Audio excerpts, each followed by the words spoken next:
J'ai soif de ta présence, divin chef de ma foi.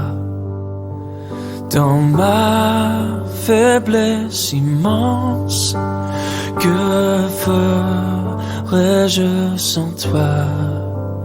Chaque jour, à chaque heure, On l'a fait, nous étions entrés dans un temps de louange, un temps d'adoration. Et c'est vrai que nous disons et que nous chantons les bontés de Dieu, ce qu'il représente pour nous. On parle de sa fidélité, de sa grandeur, de sa puissance. On le lit ça sur les textes que la parole nous donne. Et aussi des promesses que le Seigneur a fait. Notamment une promesse comme dans le livre d'Ésaïe au chapitre 40, verset 21. C'est un verset qui nous parle de la souveraineté de Dieu et qui s'adresse donc à l'humanité. Et Dieu, dans cette parole, il observe ce qu'il a créé. Alors, ça peut interpeller peut-être tout le monde. C'est intéressant de se sentir toujours interpellé. Au verset 21, il dit ceci: vous ne savez pas cela? Vous ne l'avez donc pas appris? Est-ce qu'on ne vous a pas annoncé ces choses depuis le début? N'avez-vous jamais réfléchi à la fondation de la terre? Dans le cadre de la louange, dans le cadre de la grandeur et de la puissance de Dieu, nous disons quelquefois, ou bien assez souvent, que c'est lui qui donne la vie. On dit aussi que c'est lui qui la reprend. Et si nous sommes en bonne santé, que notre médecin, qu'on aurait peut-être visité il y a quelque temps, nous aurait dit que nous sommes partis pour de nombreuses années encore à vivre, eh bien ça c'est réjouissant d'entendre des nouvelles comme celle-là. Mais quand on entend cela, on doit se dire que c'est la bonté et la grâce de Dieu qui prête vie. On réfléchit à ce verset que l'on vient de lire. N'avez-vous jamais appris, n'avez-vous pas réfléchi, n'avez-vous pas pensé à cela? Pour ceux qui connaissent l'évangéliste Billy Graham, il est décédé à 99 ans, donc il a influencé fortement la culture américaine au niveau de la parole de Dieu. Jacques Delors est décédé à 98 ans, bâtisseur de l'Europe. Vous le connaissez peut-être, vous avez entendu parler de ces personnes. Robert Badinter, 95 ans, un militant donc contre la peine de mort, abolition de la peine de mort en France. Aussi une dernière mémoire de la Shoah, pour ceux qui s'intéressent à lui. C'est une longue vie par rapport à ce que la Bible dit. Moïse avait considéré cette réflexion-là, et il avait dit dans le psaume 90, au verset 10, il avait dit ceci: la durée de notre vie, c'est 70 et 80 ans pour les plus forts. Une longue vie apporte seulement fatigue et souffrance. Les années passent vite et nous nous envolons. Et puis au verset 11, il est encore interpellé, il dit: qui connaît la force de ta colère? Et si vous faites attention, vous voyez, on vient de parler de la bonté, de la grâce de Dieu, de sa fidélité, et voilà qu'on tombe sur ces mots. Qui connaît la force de ta colère? Notre vie est courte, fais-nous comprendre cela. Alors notre cœur sera rempli de sagesse. Alors pourquoi des paroles comme ça sont-elles écrites? Pourquoi sont-elles données? On réfléchit un peu. On sait que Dieu est là-haut, qu'il observe, qu'il regarde ce qu'il a créé. Il voit la vie des hommes qui se déroule sur la terre, sur la planète, sur cette terre qu'on appelle notre planète. Et son regard est un regard de courroux, donc un regard de colère. C'est pour ça que Moïse et les psalmistes, quand on lit dans les psaumes, parlent souvent de la vie qui est éphémère, qu'elle s'envole, qu'elle est comme une vapeur, qu'elle se dissipe, etc. Parce que les hommes sont pécheurs, et la Bible dit que tous sont péchés. Et Dieu voit les hommes, les femmes qui pêchent sur cette terre. Et c'est dans cette considération-là, et c'est pour cette raison-là que ces paroles sont écrites, que comme la vie, c'est pour ça que la vie est courte, et comme Moïse l'écrit, 70, 80, 90, et puis même encore plus mon père, bientôt 98. Et qu'il faut savoir ce qu'on est venu faire, qu'est-ce qu'on fait aujourd'hui, comment on vit notre vie par rapport à cela, par rapport à ces réflexions. Est-ce que nous comptons bien nos jours? Est-ce que nous savons rapporter à Dieu cette reconnaissance qu'il attend? Est-ce que nous savons l'honorer par notre vie? Et les jours que Dieu nous donne, même si c'est court, cela fait partie de sa grâce et de sa bonté qu'il donne à chacun. Les jours que nous vivons sont déjà inscrits sur le livre avant que nous ne soyons nés. Si vous voulez vérifier, Psaume 139, verset 16, avant que nous puissions les vivre, notre compte est déjà établi. Ce sont des paroles donc qui appellent à réfléchir sur la grandeur et l'immensité de Dieu et de se rappeler que pour lui rien n'est impossible parce qu'il est le grand Dieu. Et ce n'est pas parce que nous pousserions à l'extrême notre hygiène de vie que nous vivrons tous longtemps. On dit souvent, oui, moi je crois ce que la Bible dit, je crois ce que Dieu dit dans sa parole, et je place ma vie entre ses mains, il tient ma vie dans ses mains, on chante ça aussi, il faut nous rappeler que c'est lui qui peut reprendre notre vie alors, quel que soit l'âge que nous avons, et à ce moment-là, ce n'est pas le médecin qui pourra faire que. Il ne se trompe pas, et Dieu ne se trompe jamais. Quand tout va bien, on loue Dieu, on est content, on dit de lui qu'il est bon, que c'est un Dieu d'amour. Et d'ailleurs, quand on tombe sur certains versets qui sont plaisants, qui sont faciles à lire, qui nous conviennent, on loue aussi Dieu et on dit qu'il est bienveillant. D'ailleurs, certaines personnes diront de lui que c'est le bon Dieu, alors que ces mêmes personnes ne fréquentent jamais l'Église. Quand ça va bien, elles vont dire ces mots populaires que l'on entend à gauche et à droite, que Dieu est bon, et quand il y aura de l'orage, ou bien qu'il y aura des difficultés, de grosses difficultés dans la vie, des situations où on a du mal à s'en sortir, ces mêmes personnes diront aussi peut-être « c'est le bon Dieu qui est en colère ». Ce sont des expressions populaires bien sûr, mais en attendant, on les dit et on réfléchit de façon vague. Mais ne serait-il plus bon, Dieu, quand il dit qu'il voudrait que tous les hommes soient sauvés, alors qu'il sait très bien que tous ne le seront pas? C'est ce que la Bible dit dans l'Épître à Timothée. C'est ce que Paul rappelle aussi à son élève Timothée. Tous ne seront pas sauvés. Parce que le Seigneur dit aussi que certaines personnes vivent et préfèrent vivre dans les ténèbres que dans la lumière. Alors, vivre dans les ténèbres, c'est quoi? C'est vivre hors de la volonté de Dieu, loin de lui. C'est ne pas faire sa volonté, c'est désobéir, c'est faire le sourd à ce qu'il dit. Vivre dans la lumière, c'est vivre selon sa volonté, selon ses conseils, c'est marcher avec lui. Jean chapitre 3, verset 19 nous parle de cette situation. Nous pouvons peut-être penser que Dieu est bon, et on le dit puisqu'il est bon, il faut le dire, et que ce n'est pas possible que c'est lui qui permette que l'on vive nous-mêmes aussi des situations difficiles, des malheurs, comme on dit. Mais il faut se dire que ce n'est pas Dieu qui les propose. Il permet que ces choses arrivent justement pour que l'on puisse continuer dans notre réflexion et peut-être se rappeler de qui il est. Beaucoup de gens, d'ailleurs, pensent que Dieu n'est pas un Dieu de colère et que c'est un Dieu de compassion, de bienveillance, d'amour. Même en dehors de l'Église, ces gens vont dire ça, comme je l'ai dit tout à l'heure. Et ce n'est pas possible qu'un jour il exprimera sa colère parce qu'il est bon. Alors, ne nous voilons pas la face, frères et sœurs. On entend ça alentour de soi.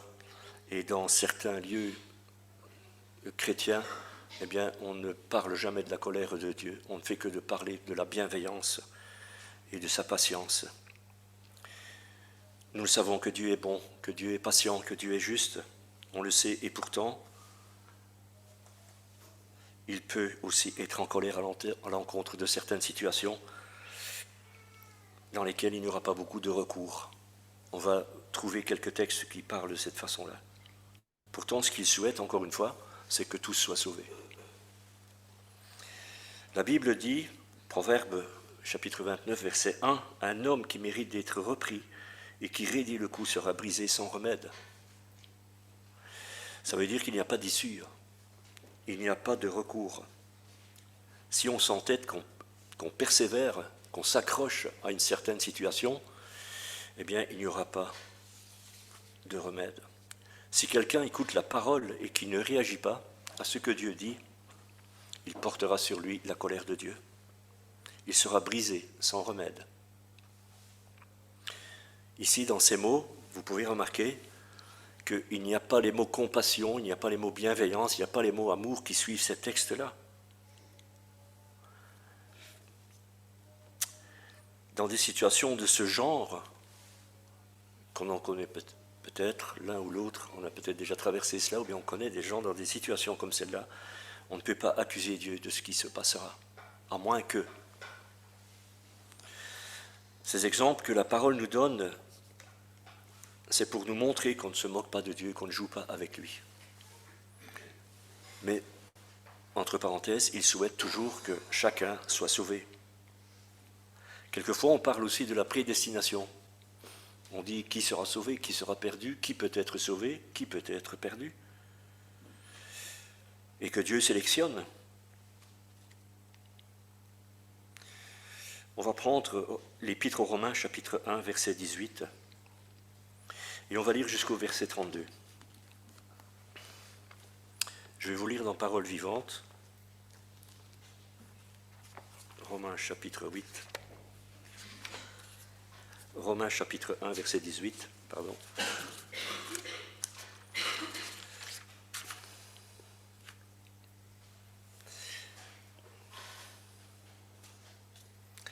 Dieu manifeste sa colère du haut des ciels aux hommes impies qui par leur perversité étouffent la vérité et la retiennent captive de la méchanceté. En effet, nul n'est dépourvu de la notion du vrai Dieu.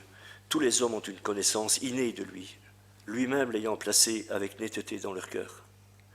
Depuis la création, les œuvres de Dieu parlent à la pensée et à la conscience des hommes de ces perfections invisibles.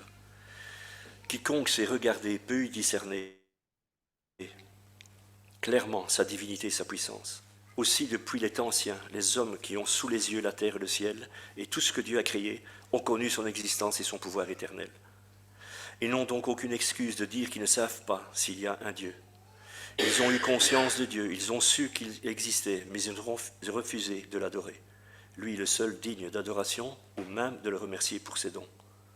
Alors ils se sont perdus dans des raisonnements insensés et des spéculations futiles.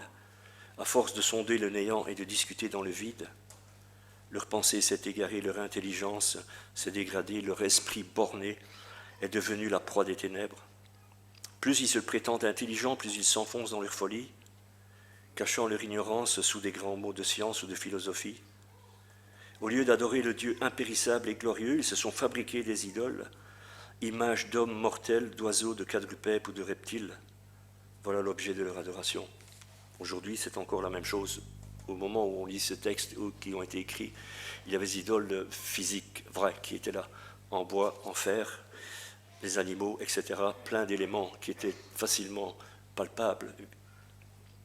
Nous, aujourd'hui, c'est une autre subtilité. C'est pourquoi Dieu les a abandonnés à eux-mêmes pour être le jouet des passions et des convoitises de leur cœur. Il les a aussi laissés s'enliser dans l'immoralité, de sorte qu'ils ont avili leur propre corps. Cela leur est arrivé parce qu'ils ont délibérément troqué ce qu'ils savaient être la vérité sur Dieu contre le mensonge. Ils ont choisi d'offrir leur hommage et leur culte à des divinités de leurs inventions.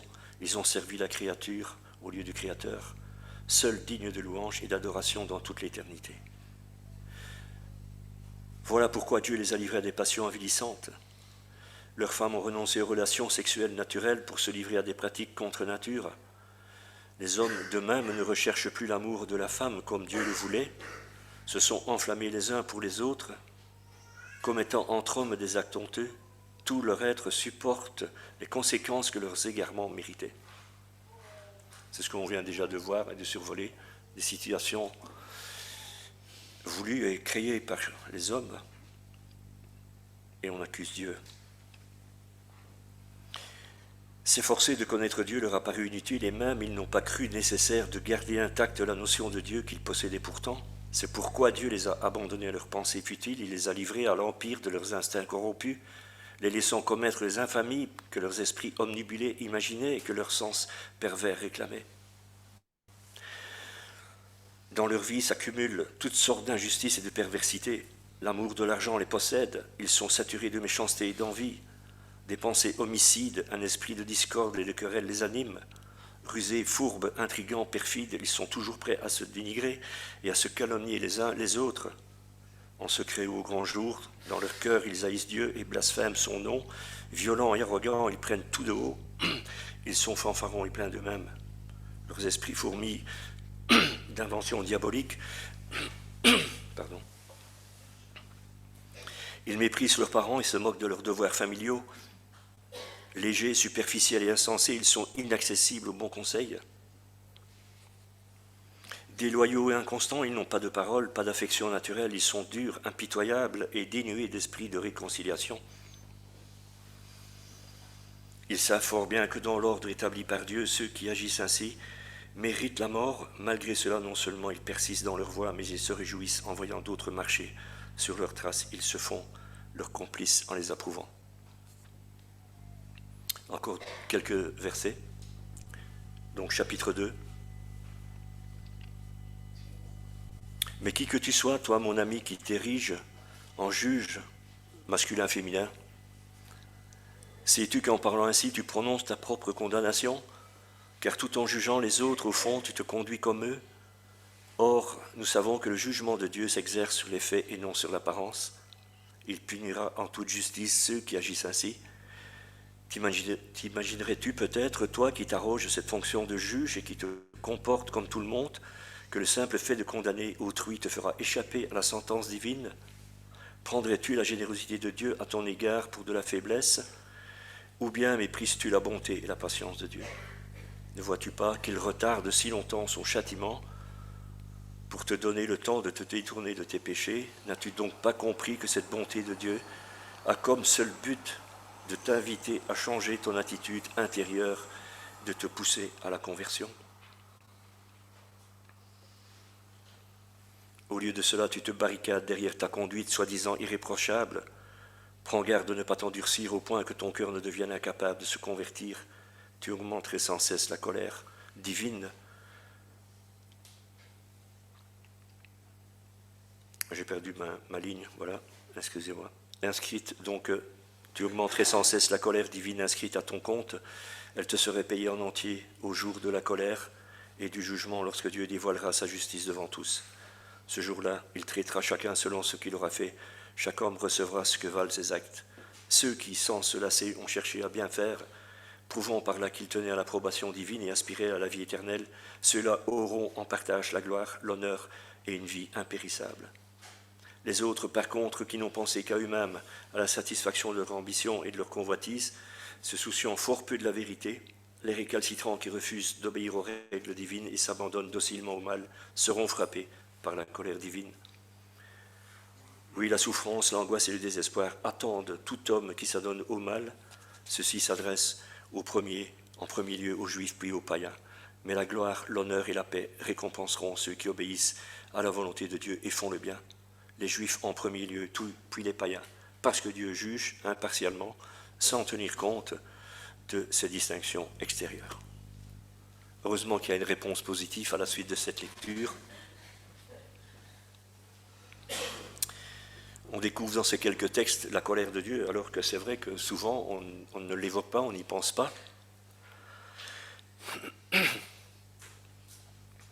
Et cette parole nous montre clairement le regard que Dieu a envers ceux aussi, comme nous, qui échapperont et qui recherchent la volonté de Dieu et qui reconnaissent cette volonté et veulent l'appliquer dans leur vie. Et puis il y a ceux qui se trompent eux-mêmes, qui pensent qu'il y aura moyen peut-être d'arranger son salut parce qu'ils disent que Dieu est bon, se confinent là-dedans et rejettent la pensée que Dieu exprimera un jour sa colère qui prendra fin. Sa colère, la colère de Dieu qui un jour s'exprimera. Vous savez pourquoi la Bible a été écrite, frères et sœurs? Parce que la vie des gens, la vie de l'homme et de la femme, parce que quand la Bible parle de l'homme, on dit toujours l'homme, c'est moi, tandis que mon conjoint, peut-être il n'est pas concerné, mais ne faisons pas erreur, c'est la généralité, c'est l'être humain.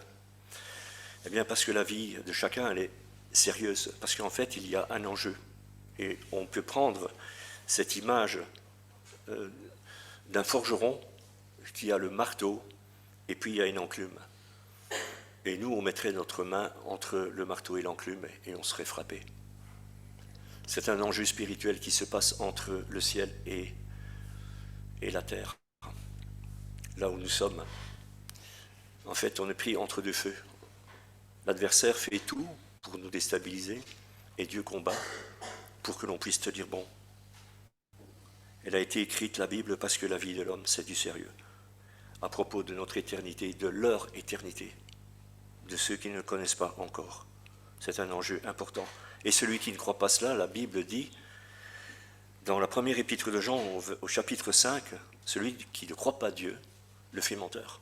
Si on ne croit pas ce que la parole vient de dire, ce qu'on lit, même quand c'est agréable ou désagréable, eh bien, on fait Dieu menteur. La Bible dit aussi qu'il y a encore le jour de sa colère qui va venir dans Apocalypse 6, 17. Le jour de sa colère vient parce que la bonté de Dieu va s'achever. On peut se dire, c'est vrai qu'on est encombré de plein de choses, qu'on a beaucoup à faire, qu'on a des activités les unes plus importantes que les autres, et on pense que tout est important, à tel point, quelquefois, qu'on n'a plus le temps, peut-être, de réfléchir aux choses qui sont prioritaires, dans lesquelles nous sommes l'enjeu de savoir où nous nous trouverons, et peut-être même que l'année 2024 sera plus exigeante ou encore entreprenante que les jours qu'on a laissés derrière nous. Mais cela ne doit pas nous empêcher de penser et de nous rappeler qu'un jour, eh bien, la bonté et la grâce de Dieu connaîtra une fin. Mais heureusement, comme on l'a lu dans ces textes, que pour nous, la colère de Dieu ne nous est pas destinée. Tout à l'heure, dans ces textes, on a parlé de cette prédestination, parce que quelquefois c'est un sujet de polémique. Ce qui voudrait dire que ce sont, dans ces textes qu'on a lus, que ce sont nos choix de vie qui nous prédestinent à sa colère. C'est pas plus difficile que ça. La réponse, elle est là. Et devant Dieu, on doit se dire qu'il n'y a pas de banalité. Dans nos comportements humains, il n'y a pas de banalité. Simplement, moi, je peux mentir pour m'en sortir. Mentir, c'est pas grave, j'ai fait un petit mensonge, j'ai pas dit la vérité, je me suis esquissé sur autre chose pour détourner peut-être la conversation ou la question. C'est sans importance, ça va s'arranger. Mais on ne se pose pas la question comment Dieu regarde cette situation, même qu'elle semblerait banale, sans importance. C'est pas grave, ça va aller. T'en fais pas, cette petite voix à l'intérieur de nous, elle dit ça. N'assombrissons pas notre cœur, recherchons sa lumière, comme le rappelle encore la parole, l'apôtre Paul, il incitait les Thessaloniciens qui étaient justement dans cette grande idolâtrie, comme les Corinthiens d'ailleurs, à chercher la lumière plutôt que l'obscurité, à être du jour plutôt que de la nuit. La Bible dit ceci, nous qui sommes du jour, soyons sobres, ayant revêtu la cuirasse de la foi et de la charité, et ayant pour casque l'espérance du salut, car Dieu, on peut dire, ne nous a pas destinés à la colère, mais à l'acquisition du salut par notre Seigneur Jésus-Christ. Alors voilà pourquoi on se rappelle sans cesse, dimanche après dimanche, ce que le Seigneur a accompli pour nous. Si nous sommes fidèles, intègres avec lui, si nous avons répondu à son invitation, ça veut dire, quelle invitation? La nouvelle naissance. Es-tu né de nouveau? C'est la question que Jésus posait. Si nous avons laissé nos idoles de côté, on le sait, quelles sont nos idoles. On ne doit pas faire le répertoire, le bilan des idoles. Quelquefois, c'est utile quand quelqu'un ne sait pas ce que c'est qu'une idole. Aujourd'hui, on adore les arbres. Il y a le culte de la nature qui se développe de plus en plus. Moi, j'aime la nature. Je considère et je suis étonné de ce que Dieu a fait, même si on ne s'en va pas dans les extrêmes. Il suffit de regarder les petites choses. Mais je n'adore pas la nature. J'aime la nature pour ce qu'elle est, pour ce qu'elle apporte. On est en pleine crise de la nature. Les gens ne se rendent pas compte que tout vient du sol, de la terre. Si demain les copains sur leur tracteur croisent leurs bras, on va vite réaliser l'importance de leur métier. Entre autres, reconnaissons que Dieu est notre priorité et nous ne connaîtrons pas sa colère, car le jour de sa colère est venu. Qui peut subsister? Eh bien, ceux qui sont fidèles. La colère de Dieu n'est pas pour ceux qui sont passés par la nouvelle naissance. L'apôtre Paul redit encore un texte dans 1 Thessaloniciens chapitre 1 verset 9.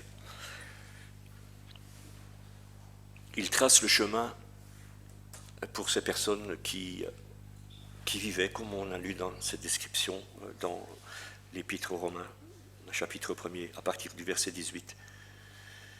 Il dit ceci. On raconte à notre sujet quel accès nous avons eu auprès de vous, parce que ça, on rapporte, on cause, on dit les choses. On raconte à notre sujet quel accès nous avons eu auprès de vous et comment vous vous êtes convertis à Dieu. En abandonnant, comment vous êtes convertis à Dieu? En abandonnant les idoles pour servir le Dieu vivant et vrai, et pour attendre des cieux son Fils qu'il a ressuscité des morts. Encore une deuxième réponse, semblable à celle que l'on a déjà évoquée. Ressuscité des morts, Jésus qui nous a délivrés de la colère à venir. C'est le chemin qui est tracé là. C'est la clé pour ne pas subir la colère de Dieu. Ces paroles-là nous montrent la bonté de Dieu. Alors on se pose la question, colère ou bonté? On a du mal à discerner la bonté et l'amour de Dieu. On dit qu'il est incommensurable, profond comme les mers, haut comme les cieux. Il s'étend de l'est à l'ouest, incalculable. Eh bien, la colère de Dieu, c'est de la même façon qu'il faut l'évaluer. Ce ne sera pas une petite colère, ce n'est pas une petite colère. Dieu est courroucé, il est vexé. On ne sait pas évaluer la colère de Dieu, comme on ne sait pas évaluer la bonté de Dieu. Et on ne pourra pas changer le jour de sa colère. Seigneur, fais que ceci, ne permet pas qu'il y ait cela, change cela. On ne pourra pas retarder son retour. C'est écrit, ces choses arriveront. Notre frère qui nous a précédés dimanche passé a évoqué brièvement cela. Il y a des choses qui précèdent son retour et pourtant il y a une promesse qui n'est pas encore accomplie. Ben, c'est justement son retour. Il y aura donc ces guerres, il y aura des famines, des excès dans d'autres domaines, peut-être des choses pires que l'on pense que c'est maintenant déjà violent.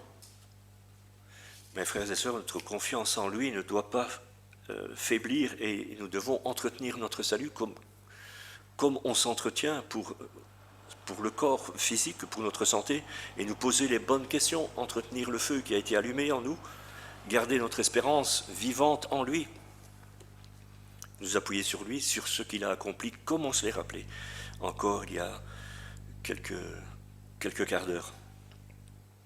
Il a accompli quelque chose à la croix pour notre salut, qui a effacé entièrement notre péché. Alors pendant ces quelques mois déjà de cette année qui est commencée, que l'on puisse avoir le souhait de nous rappeler de ses promesses, de nous rappeler de ses conseils, de lire sa parole, comme on nous encourage souvent à le faire, de marcher fidèlement avec lui, de s'appliquer à s'affermir selon notre vocation et aussi notre élection. 2 Pierre, chapitre 1, verset 10. Il le dit, c'est pourquoi, frères et sœurs, appliquez-vous. D'autant plus qu'il y a ces choses à affermir, votre vocation et votre élection. Il fera tout pour que l'on puisse réussir et que nous puissions franchir la ligne d'arrivée. De toute façon, il a tout accompli. Et ainsi, nous pourrons échapper à sa colère. 2 versets en se quittant. Première épître de Pierre, chapitre 3, versets 11 et 12. Dans notre marche avec lui, recherchons la paix. Faisons le bien, car les yeux du Seigneur sont sur les justes et ses oreilles attentives à nos prières, mais il se tourne contre ceux qui font le mal. La question peut être aussi renversée. Il a aussi ses oreilles attentives sur ceux qui font le mal, et son regard est aussi sur ces personnes.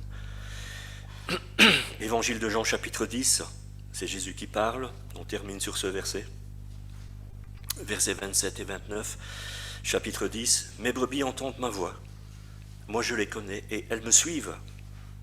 Je leur donne la vie éternelle, elles ne périront jamais et personne ne les arrachera de ma main. » Sous la